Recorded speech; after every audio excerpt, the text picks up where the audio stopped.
예, 안녕하세요. 자, 지난 시간에는 이제 실제 우리가 경매 물건의 낙찰 사례를 가지고 제시의 건물로 이제 표시된 이 부분에 대해서 과연 우리가 어떻게 접근해야 될 것인지 거기에 대해서 간단하게 말씀을 드렸습니다. 어쨌든 면적을 일단 1차적으로 기준하자는 거 그렇게 보시면 되고, 자, 이번 시간에는 이제 자료 2번에 보시니까 뭐 2번, 3번 내용 타이틀에 보니까 건원에 의해서 식재된 수목, 3번은 이제 건원 없이 식재되었거나 토지 소유자가 식재한 경우 이게 뭐냐 이게 수목이 뭐예요? 수목. 나무 있잖아, 나무. 나무인데도요.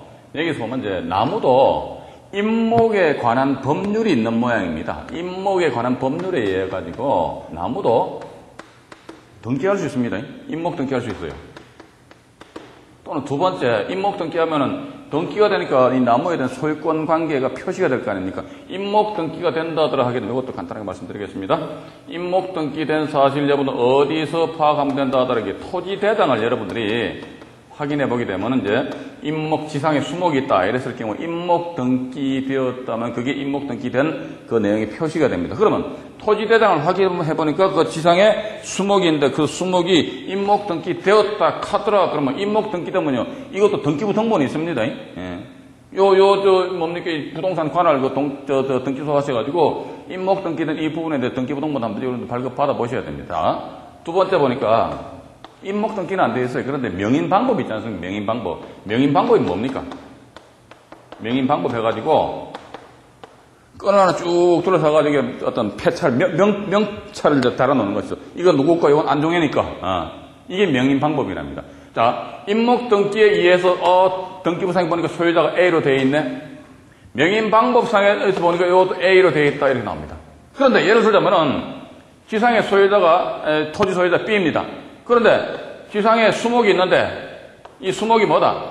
1번 임목에 관한 법률에 의한 임목 등기에 의해서 소유권 관계가 확정되고 또는 명인 방법에 의해서 소유권 관계가 지상에 수목이 뭐 누구 거 A 거로 되어 있다더라. 그러면 근데 땅이 경매가 나왔다. 땅이 경매 나왔다. 그러면 땅을 내가 들어가서 낙찰 받는다 손치더라도 이 나무는 누구 거 A 겁니다. 누구 거 A 거든 이게 내게 안 된다. 자, 이 상태 땅이 경매 나와가지고 C라는 사람이 들어가 땅을 낙찰 받았다 손치더라도 여전히 지상에 수목은 누구 거더라 이게 A 명의로 남아있다. 특히 임목에 관한 법률에 의한 임목 등기가 되었다 그런 말이죠. 이랬을 경우 때로는 법정지상권 우리가 법정지상권 하니까 뭐 건물만 국한되는 걸 아시는 분들이 계시는데 그거 아닙니다. 나무 같은 경우도 임목 등기됐다 그러면 때로는 봐서 소유권이 이 소유권이 이렇게 바뀌게 되면 이게 법정지상권이라는 그런 문제가 대두될 수가 있는 그런 상황도 있을 수 있습니다. 자, 그런데 여기서 보니까 지금 자료에서 보시게 되면 일단 뭐 건원에 의한 뭐 식재, 건원 없이 식재, 그러니까 이런 경우가 아닌 미등기 수목입니다. 그러니까 이건 분명히 등기가 될 건 명인 방법에 의해서 소유권 관계를 표시했는데 1번과 2번이 아닌 미등기 수목이 땅에 심어되어 있는 겁니다. 예, 미등기 수목이 식재되어 있을 경우에, 자, 첫 번째, 어떤 건원 하니까, 자료도 나와 있습니다만, 뭐, 지상권 계약을 하거나 아니면 또 뭡니까, 임차권, 토지 임대차 계약 체결할 수 있단 말이죠. 임대차 계약을 체결하거나 사용대차, 공짜로 땅을 쓰는 겁니다. 사용대차 등 어쨌든 봐가지고 여기 토지 소유자는 A인데 이 나무를 심은 사람 누구지? 그러니까 이 사람 B란 말이죠. 그럼 B하고 A하고 둘 간의 어떤 건원에 의해서 뭐 지상권 하든 임대차라든 사용대차 계약에 하든 어쨌든 건원이 있는 거 아닙니까? 아무런 건원 없이 그냥 B가 지 마음대로 나무 심은 게 아니거든. 건원에 의해서 B가 A 남의 땅에 대해서 나무를 심었다더라. 그럼 요거 누구 거? B 겁니다. 건원에 의해서. 그러면 이 땅이 경매 시장에 나왔다더라 하게 되면은 그때는 이 땅을 예를 들어 가지고 C라는 사람 들어가서 이제 낙찰 받았단 말이에요. 받았는데 여전히 지상에 미등기 수목입니다. 미등기 수목은 이게 소유자는 누구 거 하니까 B가 여전히 소유권을 수목이나 소유권을 취득하게 된다는 거. 소유권을 가지면서 이 땅에 대한 적법한 사용권이 주어진다더라 이렇게 봅니다. 요거 보면 말이지 우리 민법 622조 해가지고 기 강의를 들으셨던 분은 좀 기억나실지 모르겠습니다만은 민법 622조에 이건 뭐더라? 그러니까 토지 임대차 계약에 터잡은 임차인 명의로 지상 건물을 등기한 상태에서 토지의 소유권이 변동되었을 경우 이렇게 나옵니다. 이게 이랬을 경우마다 토지 임차인을 그러니까 지상의 건물 소유자란 말이죠. 그 사람을 보호해주기 위한 규정입니다. 그럼 이것도 역시 마찬가지, 이 민법 622조와 좀 비슷한 그런 상황이지 않느냐. 그러니까 A 땅이 경매에 나왔다. 근데 C가 받았단 말이에요. 받았는데 이미 A와 B는 어떤 건원에 의해서 지상권이다, 토지임대차 계약이다, 어떤 건원에 의한 어떤 그 계약을 체결한 상태에서 B가 남의 땅을 A 땅을 사용을 한다 하더라. 이 상태에서 소유권이 바뀐다 손치더라도 B는 A한테, C한테 큰 소리를 칠 수가 있다더라.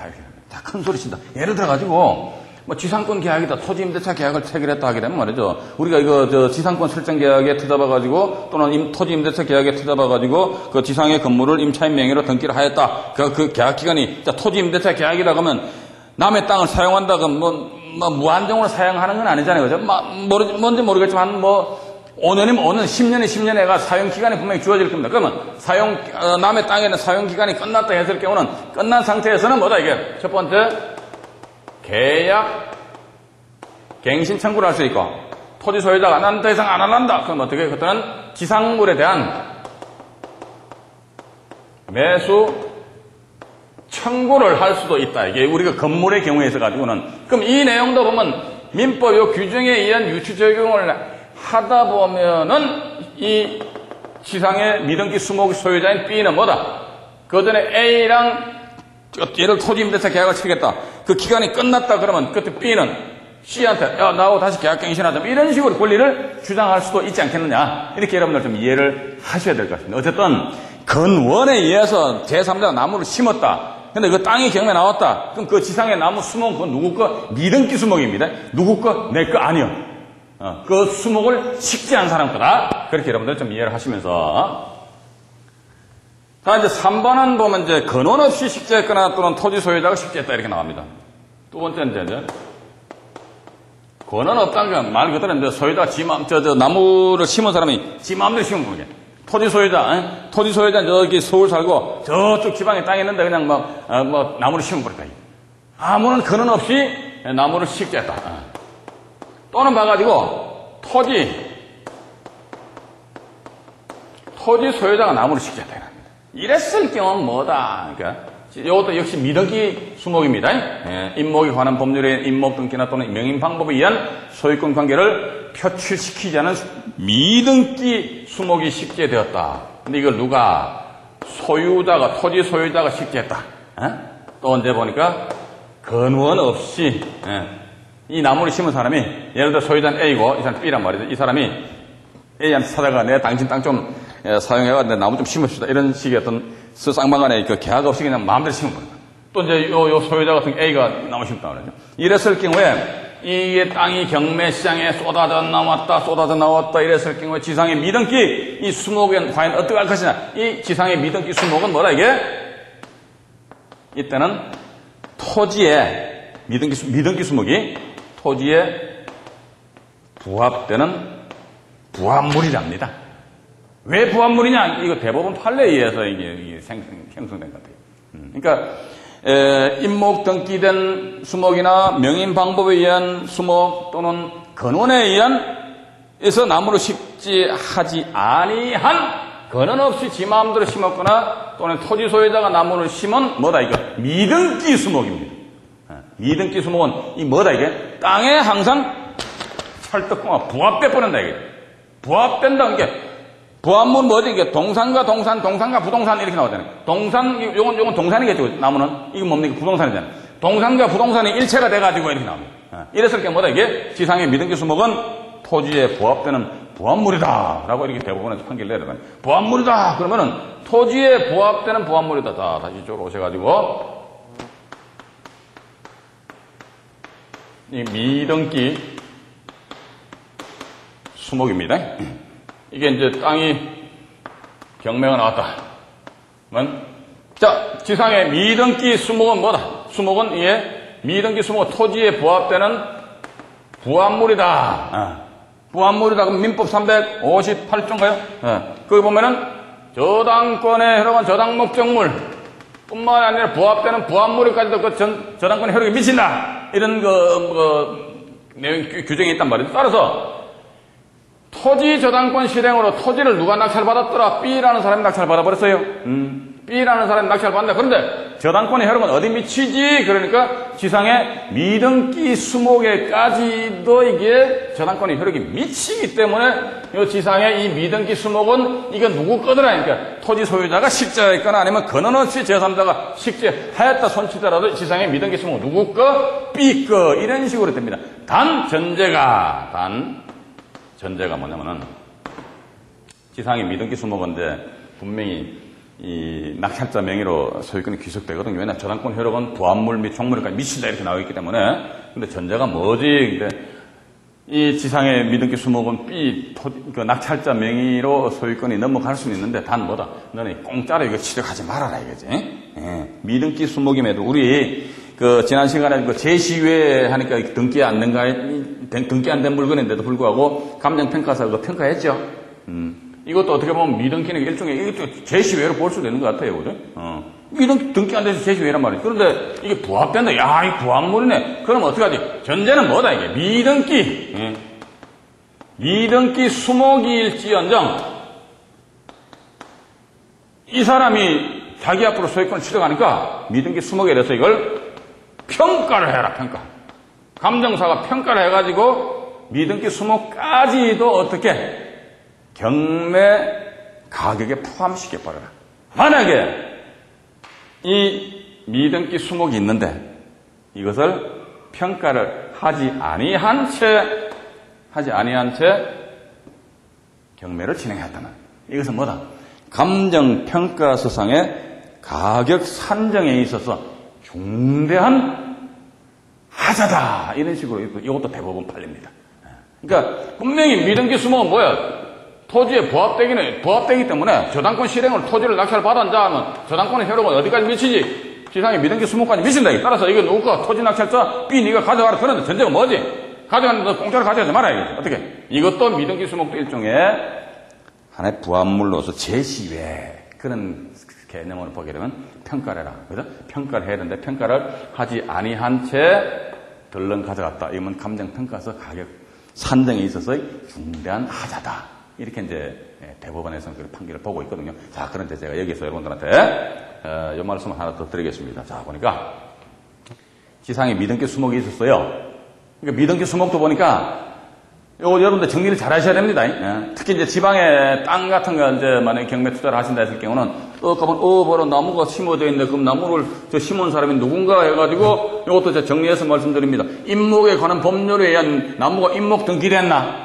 아니면 또 명인 방법에 끈을 쭉 둘러가지고 이거 누구 거다? 이런 식으로 소유권을 표시했나? 아니면 또 세 번째 나무가 심어져 있는데 그 나무는 과연 누가 심었느냐? 그러니까 토지 소유자가 심었느냐? 아니면 제3자가 심었느냐? 특히 제3자가 심었다 했을 경우 뭐다? 근원에 의해서 심었느냐? 아니면 근원 없이 야밤에 와서 나무 심었느냐?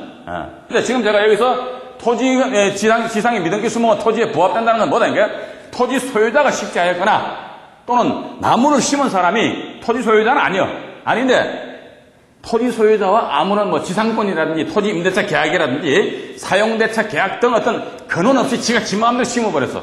이런 경우에 그 수목은 뭐다? 토지에 부합된다는 거. 이걸 여러분들 정리하셔야 됩니다. 그러면 이 부합되는 이 수목은 뭐다? 토지를 취득한 낙찰받은 이 사람 앞으로 소유권이 귀속이 되는데 전제는 뭐다? 이 미등기 수목에 대해서 공짜로 가져가지 마라. 따라서 이거 평가해가지고 경매 가격 전체 포함시켜라. 그러니까 이거 뭐다 이게? 토지 감정 가격하고 지상의 미등기 수목에 대한 평가 금액까지도 아마 이제 포함을 해가지고 경매 시장에 물건을 내놔야 될 것 같아요. 그죠? 우리는 이런 물건에 이제 입찰 참여한다 했을 때 보니까 지상의 미등기 수목 요거 보니까 토지에 부합되는 부합물이다. 제가 조금 전에 말씀드린 사안이 있잖아요. 그죠? 말씀드린 사안에서 여기 보니까 토지에 부합되는 부합물이야. 따라서 토지를 낙찰받게 되면 저 지상의 미등기 수목은 당연히 나한테로 오게 돼 있어. 그런데 시비거리를 없애기 위해서 어떡하지? 그러니까 우리 이제 감정평가서를 쭉 보시죠. 봐가지고 감정평가서를 보니까 감정평가사가 지상의 미등기 수목에 대해서도 평가를 하였다면 이것은 감정평가서 상의 가격 산정에 있어 중대한 하자가 안 됩니다. 평가했다 이거지. 그렇다면 그 들어가서 그냥 낙찰 받고 이거 누구 거? 내 거라고 큰 소리 칠 수가 있다는 거죠. 그런데 봐가지고 그 미등기 수목을 평가하지 아니하였다. 요거 하나 이제 여러분들한테 역으로 질문 드립니다. 평가하지 않았어요. 평가 안 했습니다. 그러니까 결국은 땅값만 평가했다는 거예요. 근데 B가 들어가 낙찰 받았어요. 받고 나서 지상의 수목도 법률적으로 당연히 B 있게 된단 말이죠. 그러니까 이 상태에서 법원에서 B한테 야, 너 잔금 납부해라 해서 이 사람 잔금 납부해라 했습니다. B가 어떻게? 경매 잔금을 완납했습니다. 완납했습니다. 완납하고 나서 그 뒤에 나중에 요 나무를 심은 사람이 예를 들어 토지 소유자 나무를 심었다 치자 이거죠. 토지 소유자 나무를 심었는데 이 사람이 B라는 사람 찾아와가지고 하는 이야기 야 이거는 지상에 미등기 수목이요. 미등기 수목인데 내가 심었는데 좋다 이거 땅에 부합되는 건 사실이에요. 그런데 와가지고 이게 평가가 안 돼 있고 평가가 안 되기 때문에 너는 뭐다 땅값 평가된 요 부분에 대해서만 네가 땅을 취득했기 때문에 이거는 나무는 내가 심었기 때문에 이 나무는 내가 가져갈 거야 라고 이 전 소유자가 와서 포크레인 가져와서 이 나무를 파가겠다고 했을 경우 여러분들 어떻게 하실랍니까? 파가겠다고 했을 경우에 답은 둘 중에 하나가 파가라 아니 파가지 말아라. 이런 경우 뭐다 이게? B 입장에서는 큰 소리를 칠 수 있다 없다. 큰 소리를 칠 수 있지요. 왜냐하면은 경매 사건에 있어서 낙찰자가 소유권을 취득할 수 있는 시기가 안 됩니까? 돈 완납하면 이뤄서 낙찰자 소유권을 취득하게 됩니다. 그러면 낙찰자가 대금을 완납함으로 인해서 일단 소유권을 취득하였다. 땅에 대해서 따라서 잔금 완납으로 인해서 이게 뭡니까? 잔금 완납이라는 것은 이게 매각이죠, 그죠? 매각되는 시점을 해요. 매각되는 시점을 해서 낙찰자가 소유권을 취득하였다. 이로써 저당권 등 모든 권리는 없어져 버린다. 그럼 이거 누구 거더라? 그러니까 이게 내 거. 그럼 이것도 역시 마찬가지 내 겁니다. 그러면은 전 소유자가 와가지고 포크레인 들고 가져와서 나무를 파가겠다 하면 어떻게? 이 사람이 대금 납부하기 전에 경매 절차상에서 다투어야 되지 않느냐. 자, 경매 절차상에 있어서 평가하지 아니한 상태에서 미등기 수목이 평가되지 않은 상태에서 만약에 낙찰이 됐다 하게 되면요. 그때는 이 소유자는 매각 허가 결정이 나기 전까지 나름대로 자기 어떤 이의를 해야 됩니다. 어떤 이의냐니까 미등기 수목이 평가되지 않았다는 것을 조금 전에 말씀드렸습니다. 이건 뭐다 이게 감정평가서 작성에 있어가지고 중대한 하자여 따라서 이거 어떻게 매각기일날 매각 허가 결정을 내리지 말고 매각 불허가 결정을 내려라. 그리고 또 나가서 어떻게 이 미등기 수목에 대해서 평가를 해가지고 다시 재감정하자. 이런 식의 어떤 수순을 밟아야지 쓸데없이 포크레인 들고 와가지고 내 거니까 내가 파하겠다. 이게 말도 안 된다는 거거든. 그런 측면에서 여러분들이 좀 정리를 하시면서 지금 제가 이번 시간에 말씀드린 내용은 2번 권한에 의해서 식재된 수목, 3번 권한 없이 식재되었거나 토지 소유자가 식재했다더라. 이건 뭐다? 이건 3번 같은 경우 권한 없이 식재하거나 아니면 또 토지 소유자가 식재했을 경우는 그 미등기 수목입니다. 임목등기 제가 자꾸 말씀드렸는데 임목등기라든지 명인 방법에 의해서 소유권 관계가 표출된 그런 수목이 아니고 미등기가 뭐냐? 미등기 수목입니다. 이런 미등기 수목 같은 경우는 뭐다? 항상 토지에 부합된다. 토지와 미등기 수목은 짝짝꿍이 된다는 거예요. 이게 부합물이라는 겁니다. 따라서 지상의 미등기 수목이 부합되는 부합물이다 그러면 이게 일종의 제시외 물건으로 봐야겠죠. 건물은 아니고 제시외다. 제시외면 우리 지난 시간에 경매정보지 보고 공부를 했습니다만 제시외 건물의 경우에 있어서 분명히 감정사 평가를 하게 됐습니다. 제시외 건물, 제시외 물건이면은 그 물건 자체에 대한 평가를 같이 해서 토지 가격과 미등기 수목에 대한 가격을 같이 평가해가지고 경매시장에 내놓으면 된다. 그런다 보니까 지상의 미등기 수목이 토지에 부합되는 부합물임에도 불구하고 어떻게 감정평가사가 평가를 하지 않았어. 그 상태에서 토지 소유자, 소유자가 나름대로 이의도 제기 안 하고 이러다 보니까 낙찰자가 대금을 완납한 상태에서 그 이후에 와서 이 수목은 내 거니까 파가겠다. 그건 말도 안 된다. 왜? 낙찰자가 대금을 완납하면 이로써 그 수목은 낙찰자의 소유로 되기 때문에 그렇게 여러분들이 좀 정리를 하시기 바라고요. 다음 시간에는 미등기 수목인데 평가되지 아니한 채 경매로 낙찰이 되었다가 그 이후에 뭐 매각 허가 결정이 취소가 났다가 또다시 항고, 재항고 이런 그 사례가 하나 있습니다. 그 사례를 제가 다음 시간에 말씀드리도록 하겠습니다. 감사합니다.